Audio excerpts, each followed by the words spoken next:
I'm Hitoshi Kokumai. I spoke this morning about what I was advocating. It's identity assurance by our own volition and memory. And the background is that the passwords, even though, however you hate it, passwords are absolutely necessary because democracy would be dead where the password was lost and we were deprived of the chances of getting our volition confirmed in getting our identity authenticated. And I'll be talking a bit more about two-factor authentication, or the application of a concept to two-factor authentication later. I am Rajiv Dulakia. I'm with a company called Knock Knock Labs. We're probably best known for putting the FIDO Alliance together and inventing some of the core FIDO standards. We have a point of view on modern authentication, as we call it. My personal background, I've been in Silicon Valley since the mid-'80s, worked on operating systems, AI. Last 20 years on security, including PKI. Last company I was with was PGP, so I have a perspective on privacy as well.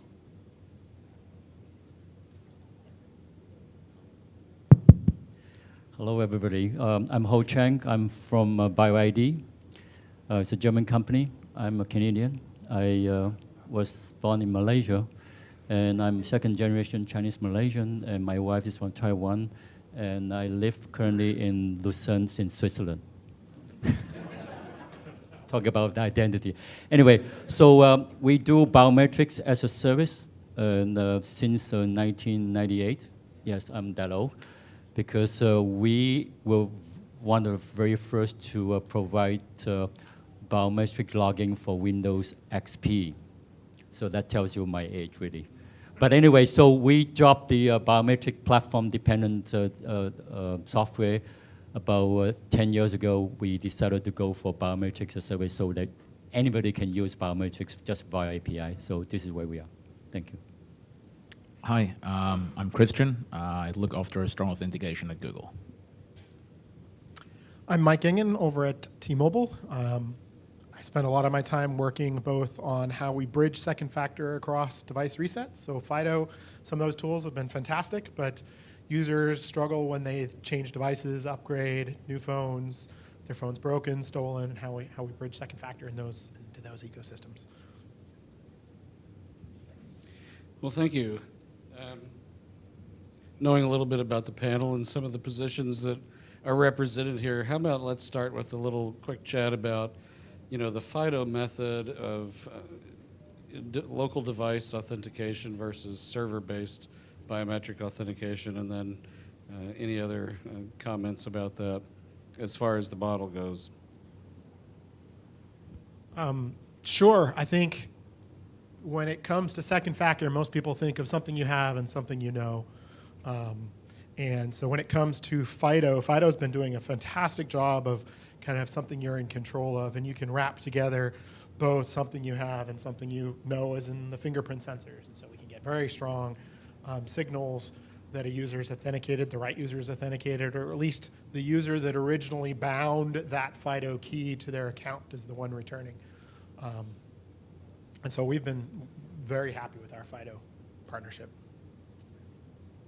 FIDO's gotten a lot of accolades for bringing biometrics to the masses and all of that. But I think the most fundamental difference in the way that kind of FIDO authentication has changed the way of thinking is bringing the authentication locally in terms of like the user's I want to say kind of personal identity, but of course, authentication is always between the client and the relying party and kind of the back end, right? But, I think the world would pretty much still be happy with passwords, as I think some of the folks on this panel kind of hold that outlook, if only we could have moved the authentication, that password authentication local, and not make it remote, because that single move is what solves the massive remote phishing problem that we have. So I think by definition, making, kind of authentication happen locally, kind of user verification, making user verification happen locally, that's kind of the right way to phrase it, I guess, is the most fundamental shift, I think, in authentication that we have had and seen in years.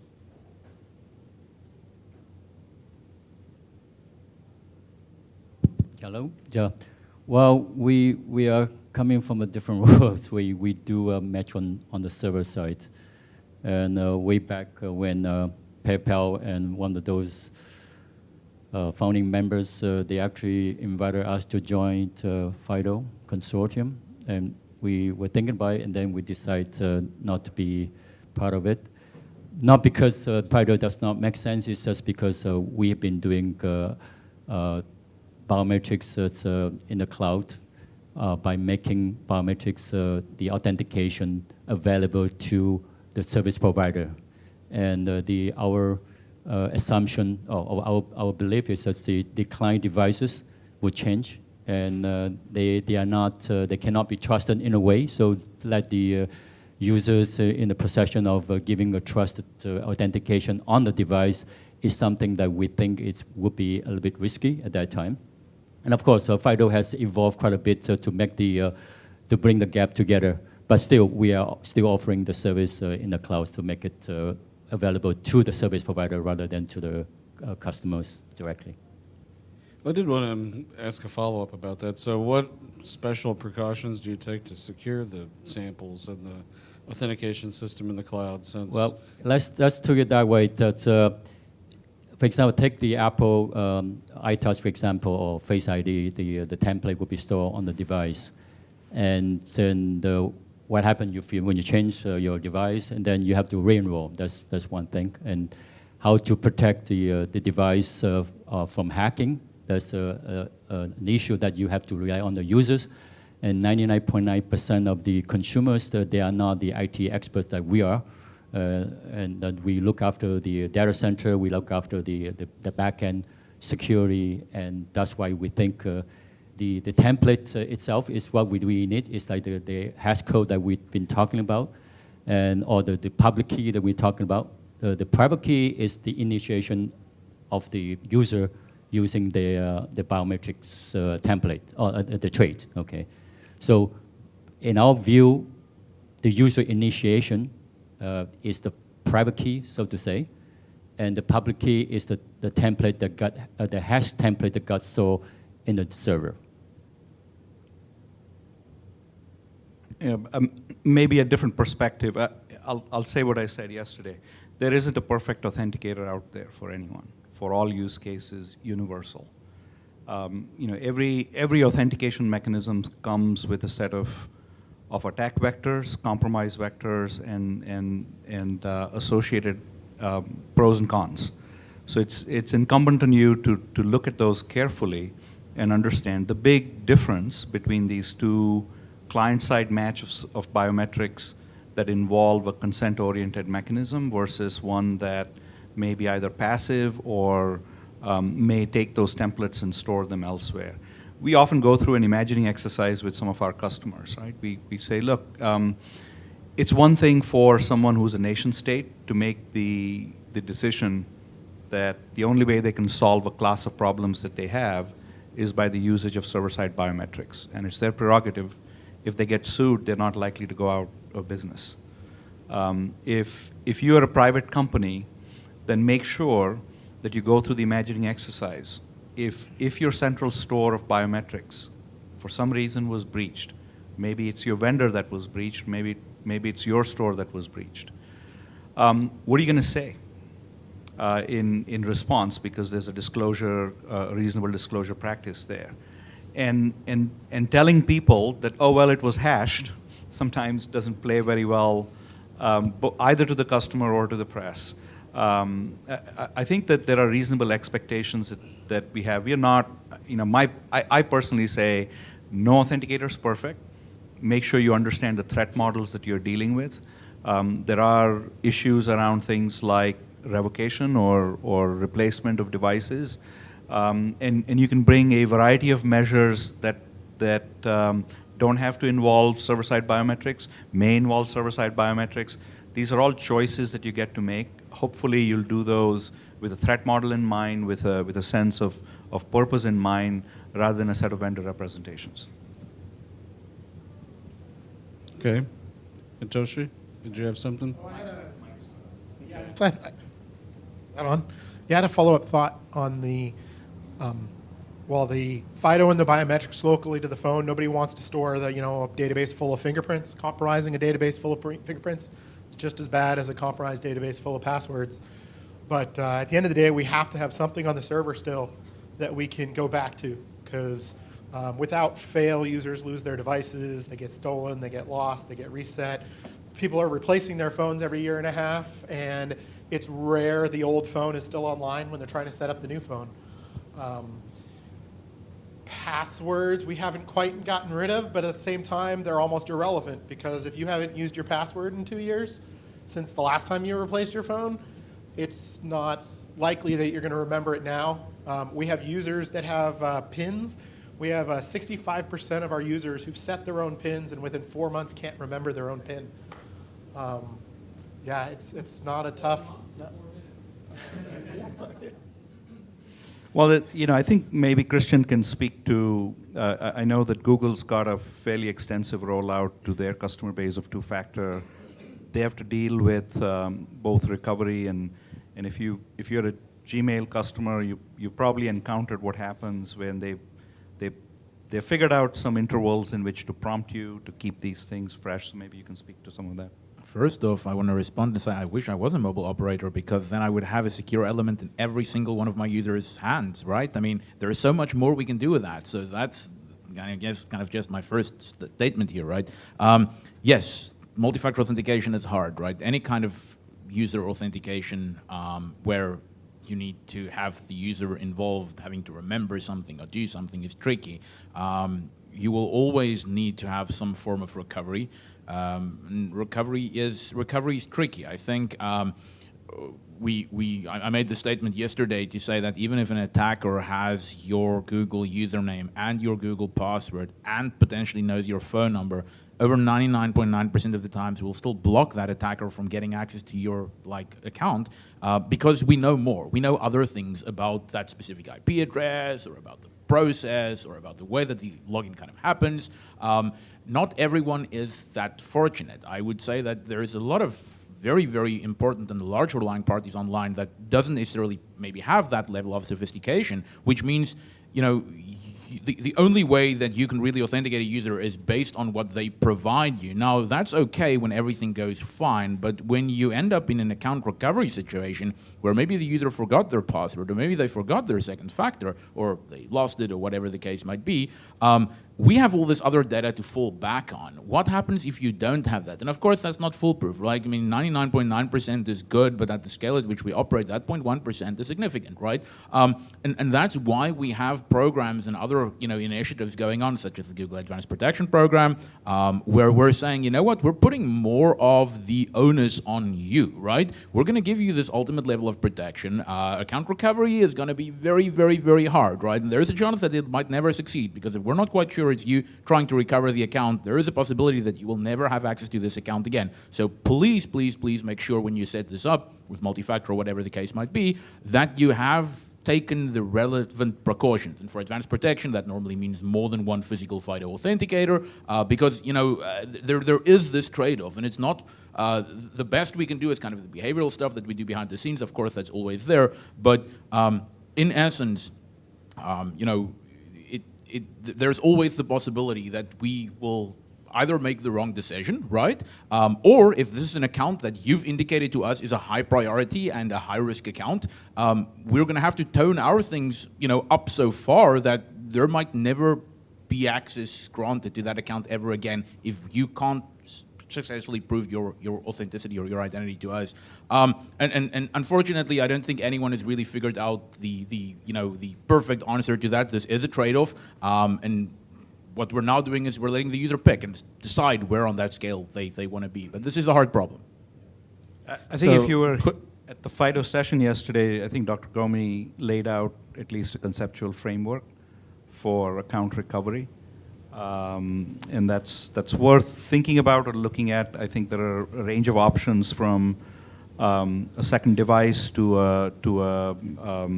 an escrow kind of concept or a collaborator kind of concept. There are a number of concepts to allow people to filter through to that very last option, which is, hey, I have no way to prove myself other than in person. There's one other concept that I'd like to mention here, which is, whether it's identity systems or authentication systems, they all tend to have these vulnerabilities, and we often end up augmenting them with either reputational systems or risk systems of some kind. And that's an advanced topic, if you will, perhaps not for discussion today, but those are certainly more prevalent in usage commercially today than most people realize. Well, that's kind of one of the points I wanted to maybe try to include. Two things. First of all, FIDO's bigger and not just synonymous with biometrics or even, U2F, doohickeys you touch or whatnot. There's other applications that can be used there. But also, like Christian was getting at, there's more to authentication than the authenticator. So, I think it would be worth just a couple of minutes for the panel to talk about what are some of those risk factors. I tried to describe some of them yesterday and today. What are you seeing in the field are the risk factors that easily allow you to say, even though I've got the username, I've got the password, there's no way I'm going to let this attempt go through?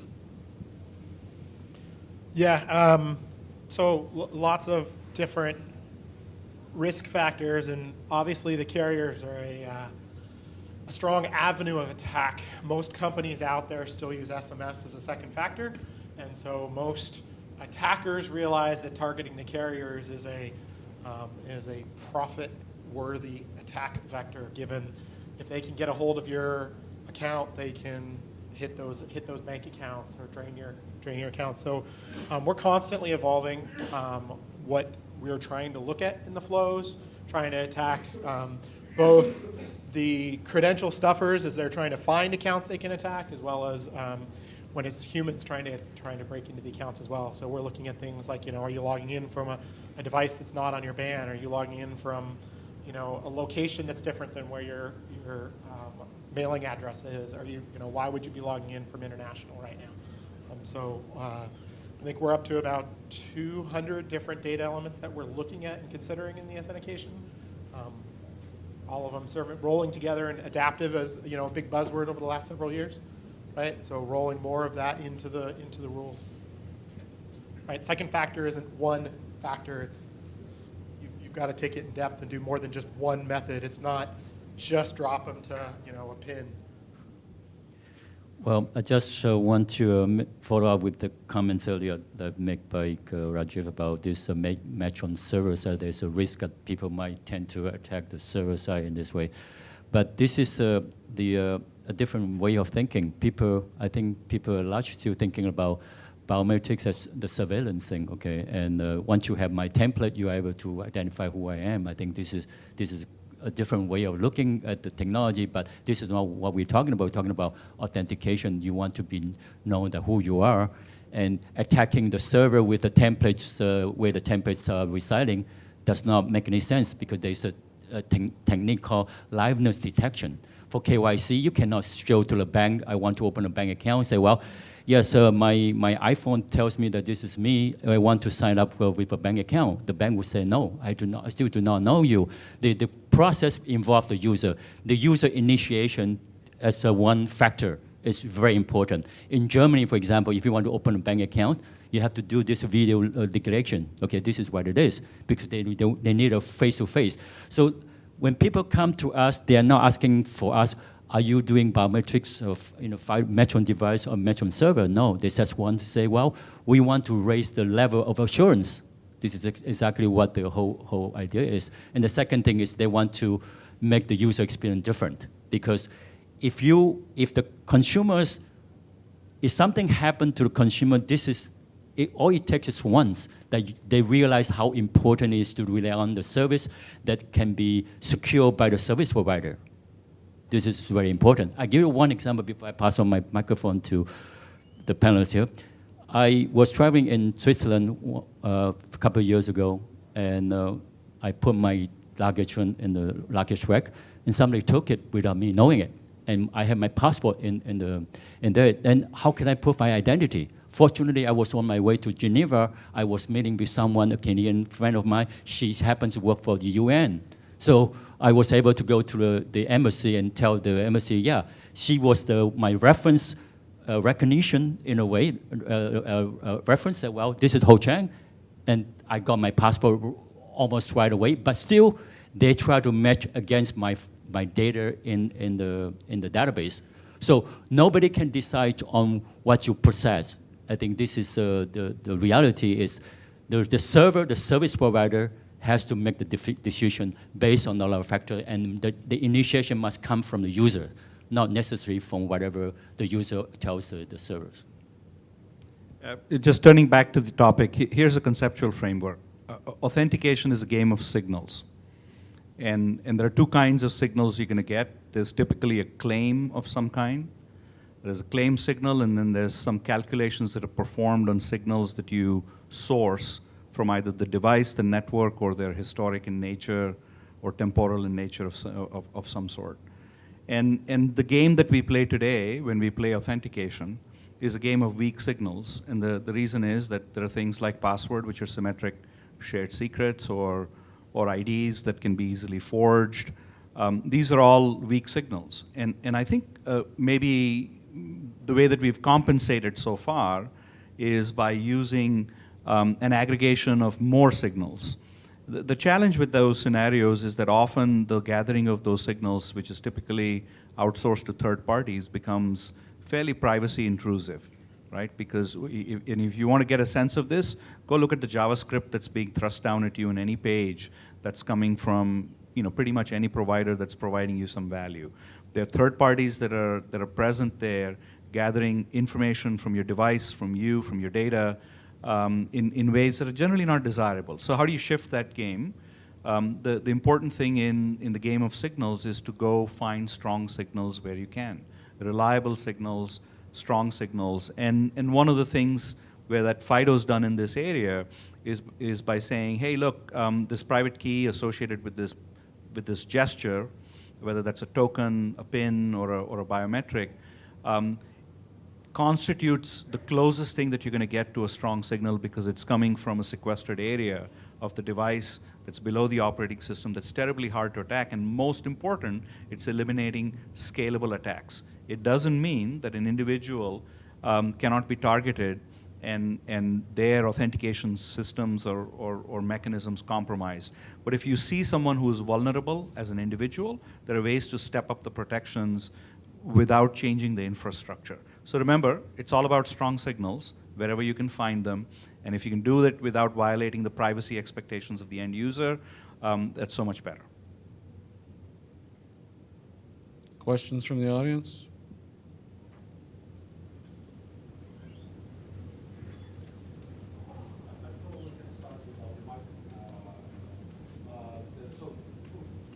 Thank you very much for this strong signals versus weak signals. It is, yesterday I wasn't present, but it's shifting the view of shifting the perspective of how I see the authentication in general, very useful thing.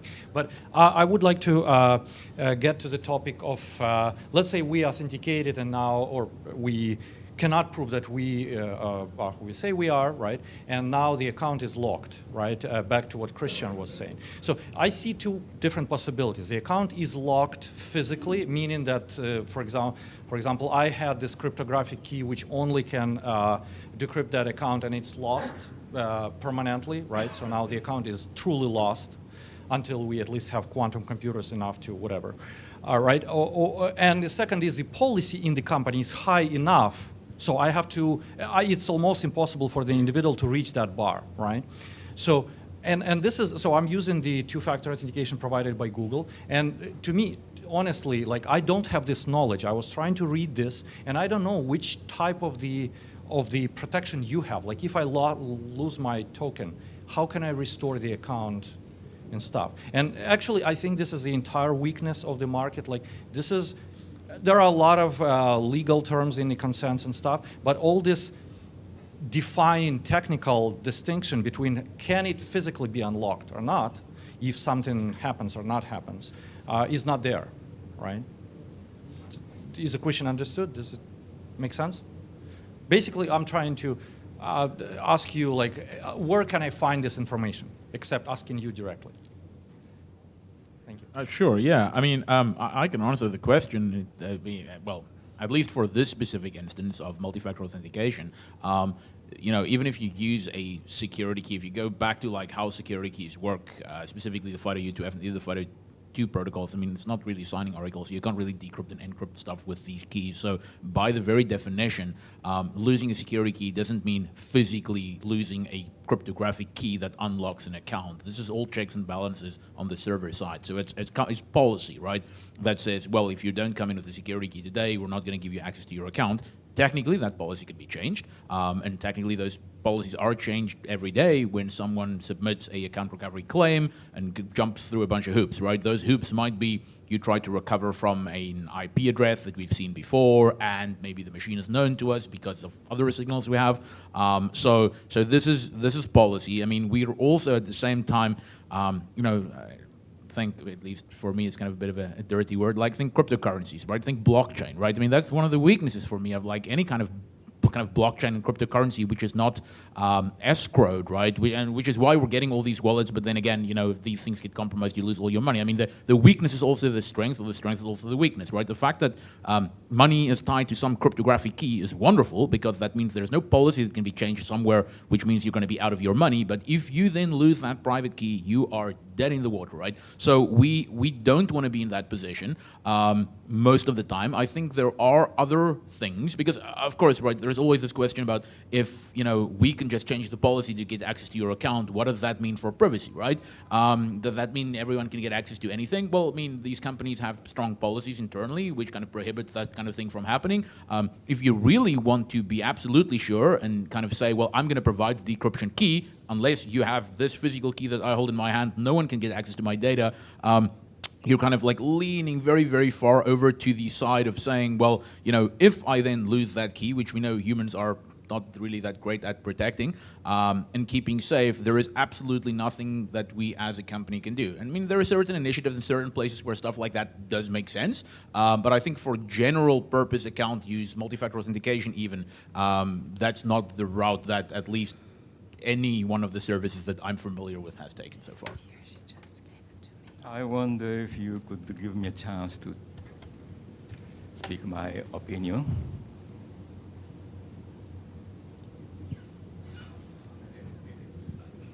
We're at the end of our time, so sum it up in 1 minute, please.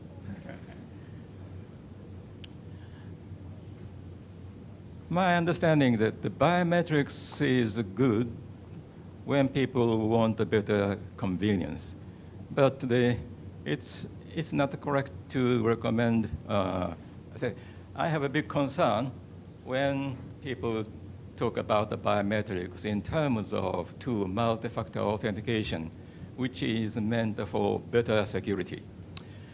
All the factors for multi-factor authentication must be deployed in series, not in parallel. When deployed in parallel, convenience would increase, but the security would decrease. And in many cases, biometrics is used with a password as a fallback means against the false rejection. And the password and the biometrics are usually deployed in parallel, not in series, meaning increasing the convenience, bringing down security.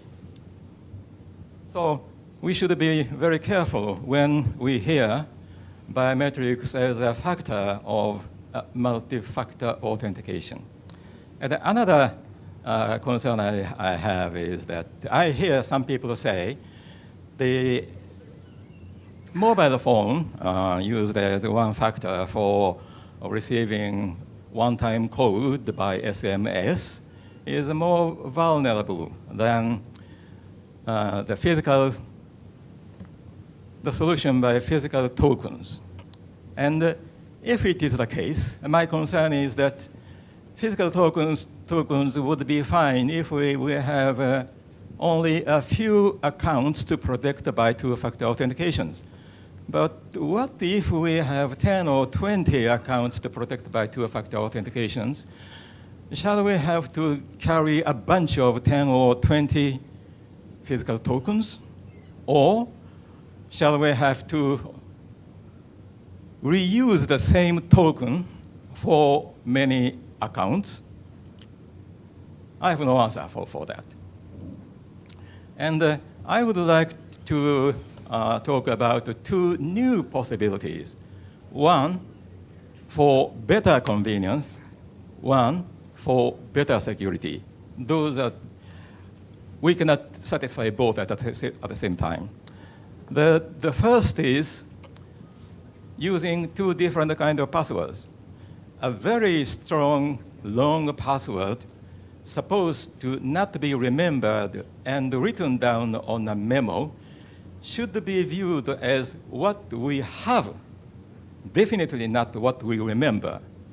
So it could be used as one of the factors of two-factor authentications for light duty two-factor authentication.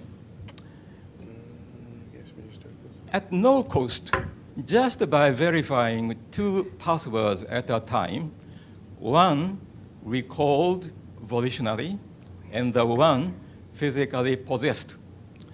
Then we could rely on the strength of a remembered password against the physical theft, and also the strength of a physically possessed very long password against brute force attack.